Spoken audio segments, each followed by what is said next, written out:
श्री स्वामी समर्थ अवधूत चिंतन श्री गुरुदेव दत्त तुम्हा सगळ्यांचं आपल्या चॅनलमध्ये स्वागत करते। तर बघा, आजचा विषय आपला होणार आहे कोजागिरी पौर्णिमेचा। कोजागिरी पौर्णिमा आपली येणार आहे 6 तारखेला लागणार आहे आणि 7 तारखेला पौर्णिमा ही समाप्ती होणार आहे।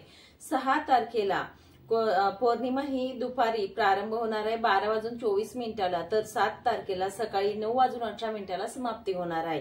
वार आहे सोमवारी चालू होला आणि मंगळवारी संपणार आहे। तर आपल्याला पूजा जी पौर्णिमेची करत असतो त्या कोणत्या रात्रीला करायची, तर आपल्याला 6 तारखेला रात्री ही पूजा करायची असते 12 वाजता। ठीक आहे, 12 ते 12:30 हा जो कालावधी असतो त्या कालावधीमध्ये आपल्याला दूध जे आटवलेलं असतं दूध आटवायचं असतं आणि ते आपल्याला चंद्रांची किरण शलाका ज्या पडत असतात तिथे ठेवायचं असतं आणि 12:30 नंतर आपल्याला पूजा सुरुवात करायची असते। ठीक आहे, तर आपली पूजा मांडणी इथे केलेली आहे। तुम्हाला दाखवतेच मी पूजा मांडणी कशा पद्धतीने मांडावी, पूजा कशा पद्धतीने करावी, कोणते मंत्र स्तोत्र आपल्याला त्या दिवशी म्हणायचे ते सुद्धा जाणून घेऊ।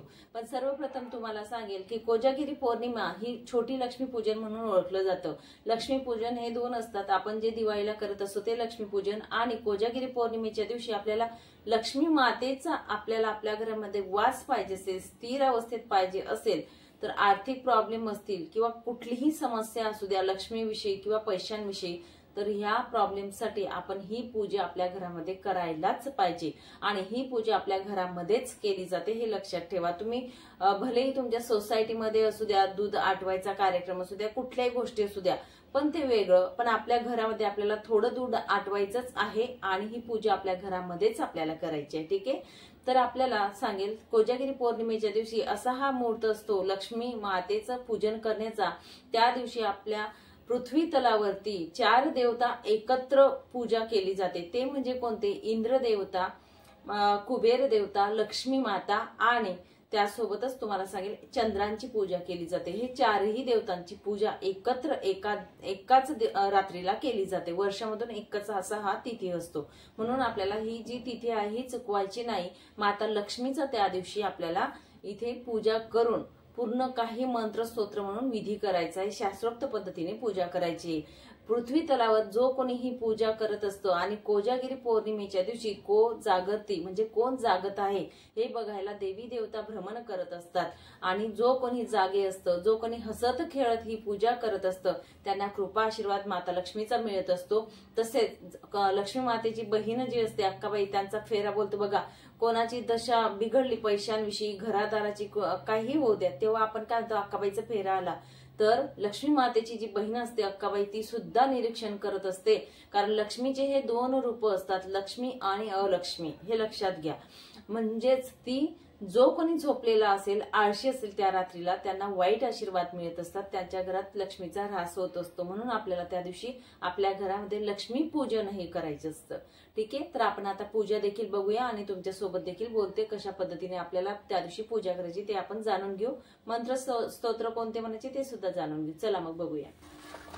तर सर्वप्रथम आपल्याला इथे दिवा प्रज्वलित करून घ्यायचा आहे। जी पूजा मांडणी मी केलेली आहे ही पूजा मांडणी आपल्याला 12 वाजेपर्यंत तयार करून ठेवायची, जी पूजा इथे मांडलेली आहे ती। ठीक आहे, तर इथे बघा आपण एक चौरंग घ्यायचा आहे। चौरंग घेऊन इथे थोडी रांगोळी काढायची आहे आणि त्यानंतर चौरंग किंवा पाट असेल पाट पण चालेल, त्यावरती बघा इथे गहू किंवा तांदूळ थोडी रास बनवायची, त्यावरती आपल्याला भरलेला तांब्याचा किंवा पितळी तांब्या ठेवायचा आहे। ठीक आहे, यामध्ये पाणी भरून ठेवलेलं आहे। पाण्यामध्ये आपल्याला एक रुपयाचं नाणं आणि सुपारी टाकायची, त्यावरती आपल्याला आंब्याचा डगळा टाकायचा। इथे बरेच महिला ज्या असतील ते प्रश्न विचारतील की ताई आंब्याचा डगळा चालेल का, इथे नागवेलीचे पानं चालतील का, तर नाही।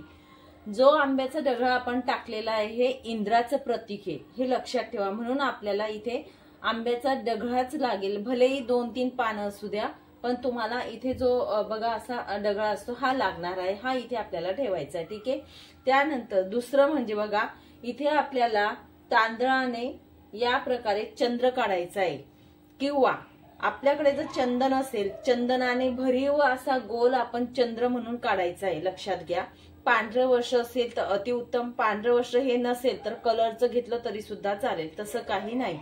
इथे मी माझ्याकडे कुबेर भगवान जे आहेत त्यांची मूर्ती आहे ती ठेवलेली आहे, इथे माता लक्ष्मीची मूर्ती आहे ही ठेवलेली आहे। आता कुबेर भगवानांची मूर्ती जी असते ती देवघरामध्ये ठेवत नाही, तर मी हे तिजोरीत ठेवत असते। फक्त कोजागिरी पौर्णिमेला मी बाहेर काढत असते पूजेला आणि आपलं लक्ष्मीपूजन जे असतं तेव्हा दिवाळीच्या वेळेस पूजनासाठी मी बाहेर काढते. ठीक आहे.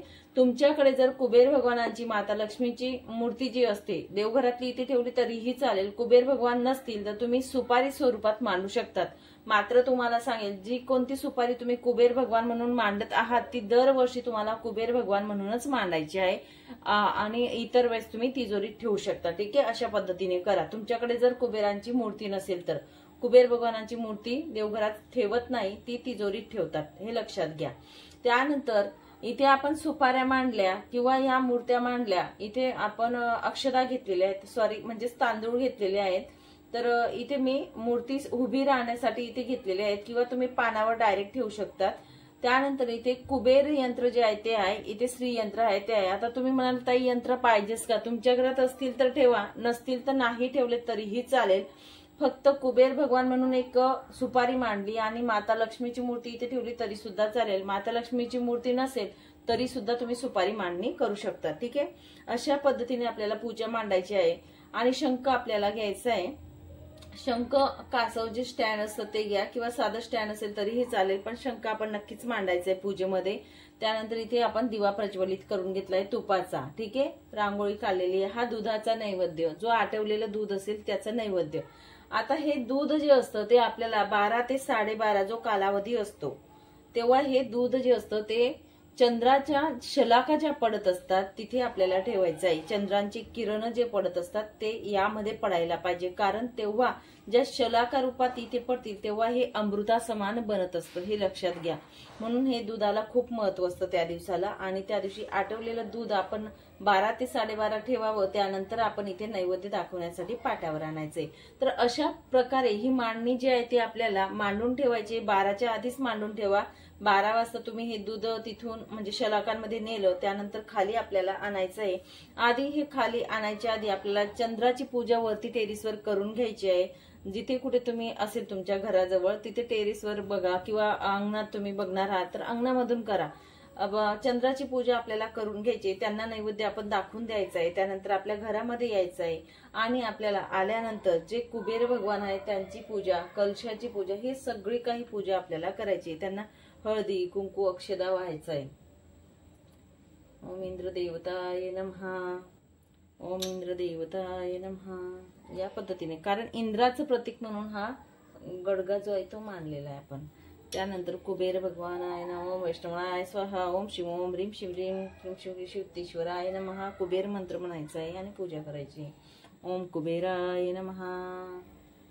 लक्ष्मी माताची पूजा करायची. ओम शिव महालक्ष्मी नमः, ओम शिव महालक्ष्मी नमः, ओम शिव महालक्ष्मी नमः.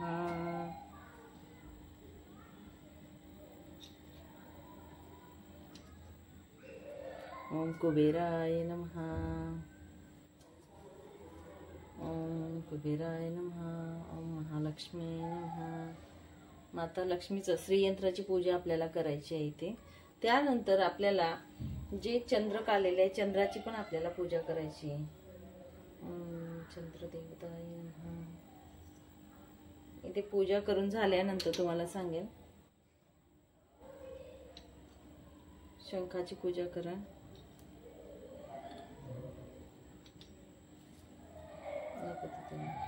नंतर दिवा जो असेल आपल्याला दिव्याने धूप दीप दाखवायचा आहे. नंतर आपल्याला बघा हा जो नैवेद्य आपण आणलेला आहे वरतून तो आपल्याला नैवेद्य दाखवायचा आहे. त्यासाठी आपल्याला इथे भरीव चौकोन काढायचा आहे. त्यावरती नैवेद्य ठेवायचं आहे. तुळशीचे पानं हे आपण दिवसाच तोडून ठेवावेत, म्हणजे रात्री आपल्याला तुळशीचं पान यामध्ये टाकायचंच आहे, हे लक्षात घ्या. त्यानंतर आपल्याला नैवेद्य दाखवायचं आहे. ओम तत्सवितुर्वरेण्यं देवस्य महे धियो यो न प्रचोदयात्. ओम प्राणाय सा अपानाय सा व्यानाय सा विधानाय सा समानाय सा. अशा प्रकारे आपल्याला नैवेद्य दाखवायचा आहे. ठीक आहे. तर हा नैवेद्य दाखवल्यानंतर हा नैवेद्य आपल्या घरातील सगळ्यांनीच हा ग्रहण करायचा आहे. बाहेरच्या व्यक्तींना हा नैवेद्य द्यायचा नाही. जो आपण इथे नैवेद्य ठेवलेला असतो तो बाकी सगळ्यांना जर तुम्हाला दूध द्यायचं असेल कोणाला तर आपल्या घरात जे दूध बनवलेलं असतं त्यामधून द्यायचंय, पण जो आपण नैवेद्य इथे देवांना दाखवतो हा नैवेद्य फक्त आपल्या घरातीलच व्यक्तींनी ग्रहण करायचं, हे लक्षात घ्या. ठीक आहे. आता ही पूजा झाल्यानंतर जेव्हा आपण पूजा करत असतो, सगळी काही पूजा झाल्यानंतर नैवेद्य दाखवल्यानंतर आपल्याला एक जो मंत्र आहे तो म्हणायचा आहे. आणि हा मंत्र का म्हणायचा असतो तर हा मंत्र म्हटल्यानंतर नैवेद्य दाखवून आपल्याला हा मंत्र म्हणायचा आहे. हात जोडायचे. ओम रोगादी दारिद्र्यम अपमृत्युभय शोक मनस्ताप नाशयंतु मम सर्वदा. ठीक आहे. हा मंत्र म्हणायचा आहे. हा तुम्हाला डिस्क्रिप्शन मध्ये देईल किंवा समोर फ्रंटला दिसेल इथे. तर हा मंत्र म्हटल्यानंतर तुमच्या घरातील जे कोणी आजारी व्यक्ती असतील, तुमच्या घरात काही पीडित व्यक्ती असतील, त्यांना हा नैवेद्य दिल्यानंतर तो अमृताचं काम करत असतो. हा मंत्र म्हणूनच आपण जो मंत्र म्हणतो त्याचा इफेक्ट यावरती होत असतो आणि त्यांचा आजार पण हे जात असतं, अशी त्याची मान्यता असते. म्हणून हे अमृता समान जे दूध असतं हे आपल्या सगळ्या घरातल्या व्यक्तींनीच घ्यायचं, हे लक्षात घ्या. ठीक आहे. आणि अशा पद्धतीने आपल्याला पूजा करायची. ही पूजा केल्यानंतर त्यानंतर आपल्याला इथे आरती जी आहे ती करायची. माता लक्ष्मीची आरती असेल ती म्हटली चालेल किंवा गणपती बाप्पांची आरती, अशा पद्धतीने आपल्याला धूप दीप जे आहे ते पूजेला दाखवायचंय. ठीक आहे. अशा पद्धतीने आपल्याला पूजा जी आहे ती करायची आहे. 12:30ला आपण ही पूजा करू. नैवेद्य वगैरे सगळं झाल्यानंतर त्यानंतर आपल्याला पूजा करायची. तर 11 माळा श्री स्वामी समर्थ या मंत्राचा जप करायचा आहे. 11 माळी नाही झाले तर 1 माळ तरी करा. नंतर श्री लक्ष्मी गायत्री मंत्र जो आहे तो आपल्याला म्हणायचा आहे. लक्ष्मी गायत्री मंत्र आपल्या सगळ्यांनाच माहिती आहे, तो 1 माळ घ्यायचा आहे. विष्णू गायत्री मंत्र जो आहे तो 1 माळ घ्यायचा आहे. कुबेर मंत्र जो आहे तो 1 माळ घ्यायचा आहे. तसेच तुम्हाला सांगेल श्री सूक्त जे आहे ते तुम्हाला जमलं तर 16 वेळास म्हणा किंवा 1 वेळा तरी म्हणावं. आणि त्यानंतर व्यंकटेश स्तोत्र जे आहे हे 1 वेळा म्हणायचे आपल्याला. आणि गीतेचा 15वा अध्याय जो असतो तो आपल्याला 1 वेळा वाचन करायचं आहे. ठीक आहे. या पद्धतीने या सेवा देखील आपल्याला खूप महत्वाच्या असतात आणि या सेवा आपल्याला त्या दिवशी रात्री या पूजेच्या समोर बसून आपल्याला करायच्या आहेत, तेव्हाच याचं फल आपल्याला मिळत असतं. थोडी का असेना पूजा आपल्या घरामध्ये निश्चितच आपल्याला ही करायचीच आहे आणि हे मंत्र स्तोत्र हे म्हणायचेच आहे, हे लक्षात घ्या. अशा पद्धतीने आपल्याला आपल्या घरामध्ये लक्ष्मी पूजन जे आहे ते करायचे असतं. बघा, लक्ष्मी भरपूर प्रकारच्या असतात, वेगवेगळ्या पद्धतीच्या असतात आणि वेगवेगळ्या प्रकाराच्या असतात. लक्ष्मी ही शोभा असते, लक्ष्मी ही वित्त असते, लक्ष्मी ही गुण असते आणि प्रत्येक रूपांमध्ये माता लक्ष्मी ही दडलेली असते. शांती रूपात ते आपल्या घरात वसत असतात. म्हणून आपल्याला या माता लक्ष्मीचं पूजन कोजागिरी पौर्णिमेला करायचंय. कोजागिरी म्हणजे कोण जागृत आहे आणि कोण ही पूजा करत आहे याचा अर्थ असा होतो आणि अशाच संबोधित केलं जातं या नावाला. म्हणून तुम्हाला सांगेल त्या दिवशी जागरण गोंधळ करून आपला खेळत हसत खेळत हा कार्यक्रम करायचा आहे. लक्ष्मी मातेची पूजा आपल्या घरामध्ये त्या दिवशी करायचा आहे. आणि अक्काबाईचा फेरा जो आहे तो चुकवायचा आहे. कोणाच्याही घरात अक्काबाईचा फेरा येऊ नये असं वाटत असेल तर नक्कीच आपल्याला माता लक्ष्मीची पूजा त्या दिवशी करायची आहे आणि त्यामुळे आपल्या घरामध्ये सुख समृद्धी ही नांदत असते. तर नक्कीच ही पूजा जी आहे ती सगळ्यांनी आपल्या घरामध्ये करा असंच सांगेल. चला मग सांगितलेली माहिती तुम्हाला नक्कीच समजली असेल अशी अपेक्षा करते आणि इथेच विराम घेते. नंतर अजून भेटेल अशाच व्हिडिओ सोबत. श्री स्वामी समर्थ अवधूत चिंतन श्री गुरुदेव दत्त. माहिती आवडली असेल तर नक्कीच आपल्या व्हिडिओला लाईक करा, शेअर करा आणि आपल्या चॅनलला सबस्क्राईब करा.